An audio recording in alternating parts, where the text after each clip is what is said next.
राजस्थान में एक आदमी को बस इसलिए लोहे की रॉड और डंडों से पीट दिया जाता है क्योंकि उसने अपर कास्ट वाले लोगों के बर्तन में पानी पी लिया था।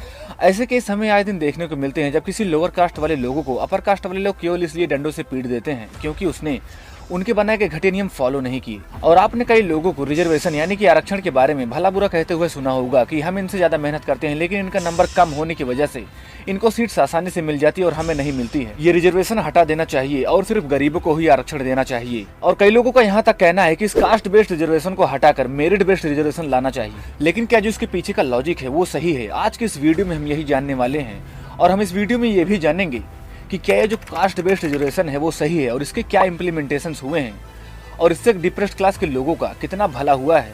दोस्तों, रिजर्वेशन हमेशा से ही एक कंट्रोवर्शियल मुद्दा रहा है। लोग आए दिन इस पर बहस करते हुए मिल जाते हैं। जिनको आरक्षण मिलता है वो उसकी तरफ से बहस करते हैं, जिनको नहीं मिलता वो उसके अगेंस्ट में बहस करते हैं। तो अगर आप व्हाट्सएप यूनिवर्सिटी के प्रोपेगेंडा से इंस्पायर्ड होकर इस वीडियो को देख रहे हैं तो मेरी आपसे एक खास गुजारिश है कि इस वीडियो को अंत तक देखिएगा और पूरी इन्फॉर्मेशन सही से ले जाइएगा क्योंकि अधूरा ज्ञान बहुत ही खतरनाक होता है। आरक्षण सही है या गलत, इसको जानने से पहले आइए देखते हैं कि कास्ट डिस्क्रिमिनेशन होता क्या है और इसकी ग्राउंड रियलिटी क्या है। इसको जानने के लिए हमें चलना पड़ेगा प्राचीन भारत के इतिहास में, जब भारत में वैदिक संस्कृति हुआ करती थी और भारत में जाति व्यवस्था नहीं बल्कि एक वर्ण व्यवस्था चलती थी। उस समय समाज को 4 वर्णों में विभाजित किया गया था: ब्राह्मण, क्षत्रिय, वैश्य और शूद्र। समाज में जो लोग विद्वान होते थे, लोगों को शिक्षा दिलाने का काम करते थे और पूजा पाठ कराने का काम करते थे, उन्हें ब्राह्मण कहा जाता था। जो लोग राजपाट का काम और लोगों की रक्षा करने का काम करते थे, उन्हें क्षत्रिय कहा जाता था। जो व्यापार वगैरह करते थे, उन्हें वैश्य कहा जाता था और जो लोग इन तीनों वर्णों की सेवा करते थे, उन्हें शूद्र कहा जाता था। दोस्तों, समाज में एक ऐसा वर्ण भी था जिसको इस वर्ण सिस्टम से दूर रखा गया था, वो था दलित वर्ग, जिन्हें अछूत यानी कि अनटचेबल भी कहा जाता है। दोस्तों, ऐसा नहीं था कि समाज में जो वर्ण सिस्टम था वो एकदम कठोर था। आप इसमें जो भी काम करना चाहें उस काम को करके किसी भी जाति में शामिल हो सकते थे। यानी कि अगर आप एक शूद्र हैं और आपका काम ब्राह्मणों वाला है तो आप एक ब्राह्मण कहलाए जाएंगे। बेसिकली उस समय का सिस्टम ऐसा था कि आपका काम ही आपकी जाति निर्धारित करती थी। लेकिन समय के साथ साथ ये जो वर्ण सिस्टम है वो एकदम कठोर होता गया और वो बदल गया कास्ट सिस्टम यानी कि जाति व्यवस्था में। दोस्तों, इस वर्ण व्यवस्था के जाति व्यवस्था में कन्वर्ट होने का कारण भी काफी इंटरेस्टिंग है। वर्ण व्यवस्था में समाज की पूरी पावर ऊपर के ही 2 वर्णों के हाथ में होती थी, ब्राह्मण और क्षत्रिय। लेकिन समय के साथ साथ इनके अंदर लालच आने लगी कि कहीं निचले वर्ग के लोग हमारी जगह न ले लें। इसके लिए इन्होंने इस सिस्टम को ही कठोर बना दिया।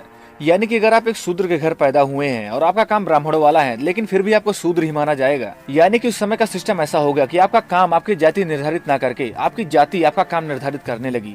जनरेशन टू जनरेशन यही चलने लगा और अपर कास्ट वाले लोगों ने निचले कास्ट वाले लोगों के ऊपर अत्याचार करना शुरू कर दिया। दोस्तों, एक बार सोच कर देखिए कि आपको समाज से बाहर कर दिया गया और आपको इंसान ही ना समझा जाए तो आपको कैसा महसूस होगा। यही दलितों के साथ हजारों सालों से होता आया है। दोस्तों, आपको जानकर हैरानी होगी कि दलित वर्ग के जो लोग हैं इनके कमर में पीछे झाड़ू बांध दी जाती थी और गले में कुल्हड़ लटका दिया जाता था ताकि अगर ये कहीं चलें तो उनके पैरों के निशान वहां न रह जाएं और अपर कास्ट वाले लोग उस पर चल सकें और अगर ये थूके तो जमीन गंदी ना हो। दोस्तों, जरा सोच कर देखिए कि इस हद तक डिस्क्रिमिनेशन होता था हमारे भारत में। फिर आए 20वीं सदी के महानायक डॉक्टर भीमराव अम्बेडकर। दोस्तों, इनकी जिंदगी की एक अलग ही कहानी है जिसकी हम आने वाले वीडियोस में चर्चा करेंगे। दोस्तों, डॉक्टर भीमराव अम्बेडकर के साथ बचपन में कुछ इस तरह का भेदभाव होता था कि इन्हें अपनी बोरी खुद ही लेकर जानी पड़ती थी और इन्हें क्लास के बाहर बैठकर पढ़ना पड़ता था क्योंकि अपर कास्ट वाले बच्चे इनके साथ बैठकर पढ़ना नहीं चाहते थे। जहाँ से अपर कास्ट वाले लोग पानी पीते हैं वहाँ से इनको भटकने भी नहीं दिया जाता था और इनको पानी वहाँ का चपरासी पिलाता था और वो भी कुछ इस तरीके से पिलाता था कि कहीं भीमराव अम्बेडकर का शरीर उससे टच ना हो जाए। दोस्तों, जिस दिन चपरासी स्कूल नहीं आता था उस दिन डॉक्टर भीमराव अम्बेडकर को दिन भर प्यासा ही बैठना पड़ता था। ये हमारे देश के डिप्रेस्ड क्लास के लोगों की सच्चाई है जिसे भुलाया नहीं जा सकता है। 19वीं और 20वीं सदी में बहुत से ऐसे लोग हुए हैं जो कि दलित वर्ग के अपलिफ्टमेंट के लिए जाने जाते हैं, लेकिन उनमें से सिर्फ 3 लोगों का नाम ही सबसे ज्यादा लिया जाता है: साहू जी महाराज, ज्योतिराव फुले और doctor Bhimrao Ambedkar.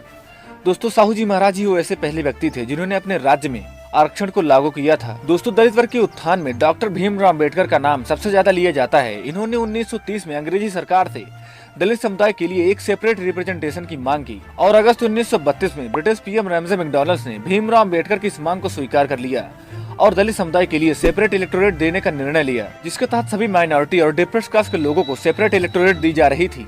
Basically separate electorate का मतलब है कि उस कॉन्स्टिट्यूएंसी में केवल दलित ही वोट कर सकते थे। लेकिन जब ये बात गांधी जी को पता लगी तो इस फैसले से नाखुश हुए और उन्होंने इसके विरोध में आमरण अनशन घोषित कर दिया क्योंकि गांधी जी को लगता था कि सेपरेट इलेक्टोरेट देने से हिंदुओं और दलित समुदाय के बीच में और भी भेदभाव बढ़ेगा।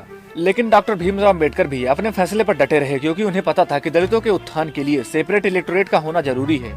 लेकिन जब गांधी जी की तबीयत बिगड़ने लगी तो डॉक्टर भीमराव अम्बेडकर के पास कोई चारा नहीं बचा और उन्हें गांधी जी के साथ नेगोशिएट करके पुनः पैक्ट साइन करना पड़ा। जिसमें ज्वाइंट इलेक्टोरेट सिस्टम को रखा गया था। ज्वाइंट इलेक्टोरेट सिस्टम का मतलब है कि सभी वोट कर सकेंगे, लेकिन जो चुनाव के लिए खड़ा होगा उसका दलित होना अनिवार्य है। दोस्तों, इस पूना पैक्ट के तहत गांधी जी ने डॉक्टर भीमराव अम्बेडकर को ये वादा किया कि हम आपको सेपरेट इलेक्टोरेट तो नहीं बल्कि ज्वाइंट इलेक्टोरेट सिस्टम में रिजर्वेशन जरूर दे सकते हैं। देश आजाद होने के बाद भारत का संविधान डॉक्टर भीमराव अम्बेडकर के द्वारा लिखा गया और उन्होंने उस संविधान में डिप्रेस्ड क्लास के लोगों के लिए रिजर्वेशन दिया और साथ ही साथ आर्टिकल 15 में ये भी प्रावधान किया कि किसी भी व्यक्ति के साथ जाति, धर्म, लिंग या फिर स्थान के आधार पर किसी भी प्रकार का भेदभाव नहीं किया जाएगा। फिर आगे जाकर मंडल कमीशन के तहत ओबीसी यानी कि अदर बैकवर्ड क्लासेस को भी साल 1993 में रिजर्वेशन दे दिया गया। दोस्तों, संविधान में कुल 50% सीटों को आरक्षित किया गया है, जिसमें से एससी यानी कि शेड्यूल्ड कास्ट के लोगों के लिए 15% का आरक्षण, एसटी यानी कि शेड्यूल्ड ट्राइब्स के लोगों के लिए 7.5% का आरक्षण और ओबीसी यानी कि अदर बैकवर्ड क्लासेस के लोगों के लिए 27% का आरक्षण दिया गया है। इन सभी परसेंटेज को मिलाकर कुल 49.5% सीटों को आरक्षित किया गया है। और साल 2019 में लागू किए गए इनकम बेस्ड रिजर्वेशन यानी कि ईडब्ल्यूएस में सामान्य वर्ग के लोगों के लिए 10% का आरक्षण दिया गया है, यानी कि कुल मिलाकर हमारे देश में 60% का आरक्षण लागू है।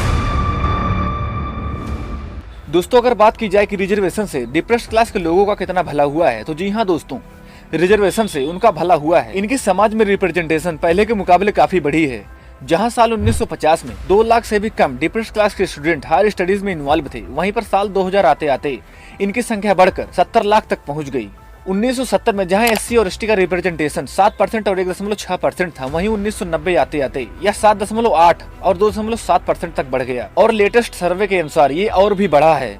बात करें जॉब्स की, तो जॉब्स में भी डिप्रेस्ड क्लास के लोगों का रिप्रेजेंटेशन काफी बढ़ा है। यदि आप केंद्र सरकार के एम्प्लॉयज को देखें तो उनमें से 17% एससी और लगभग 7.4% एससी कैंडिडेट्स हैं, जो कि इनकी रिजर्वेशन कोटा के बराबर है। लेकिन अगर आप इसको ध्यान से देखें तो इस परसेंटेज की इंक्रीज होने की वजह है 40% सफाई कर्मचारियों का दलित होना। जी हाँ दोस्तों, देश भर में जितने भी सफाई कर्मचारी हैं उसमें से 40% दलित हैं। दोस्तों, रिजर्वेशन काफी नहीं है दलित वर्ग के लोगों के उत्थान के लिए, क्योंकि आए दिन हमें इसके बाद भी जाति के नाम पर भेदभाव देखने को मिलता है। और जिन लोगों का कहना है कि कम नंबर होने के बावजूद भी इनका सिलेक्शन हो जाता है और हमारा नहीं होता है, तो उनको मैं बता देना चाहूंगा कि इनके पास संसाधनों की इतनी कमी है कि इनका गांव से निकलकर इन सीट्स को ले लेना ही बहुत बड़ी बात है। और अगर आरक्षण को हटा दिया जाए तो डिप्रेस्ड क्लास के लोगों में जो इम्प्रूवमेंट धीरे धीरे हो रहा है वो अभी होना बंद हो जाएगा। दोस्तों, देश से जातिगत भेदभाव तभी खत्म होगा जब देश में इंटरकास्ट मैरिजेस को बढ़ावा मिलेगा और लोगों में जागरूकता पैदा करनी होगी कि इस जातियों को हमने ही बनाया है, तो फिर इनके पीछे क्यों लड़ना। दोस्तों, अगर आपको ये वीडियो पसंद आया हो तो लाइक का बटन दबाना मत भूलिएगा और ऐसे ही सोशल इश्यूज पर वीडियोस को देखने के लिए हमारे चैनल सेल्फ्यूरियस को सब्सक्राइब करना मत भूलिएगा और पास में जो बेल आइकन है उसको भी दबा दीजिएगा। जय हिंद।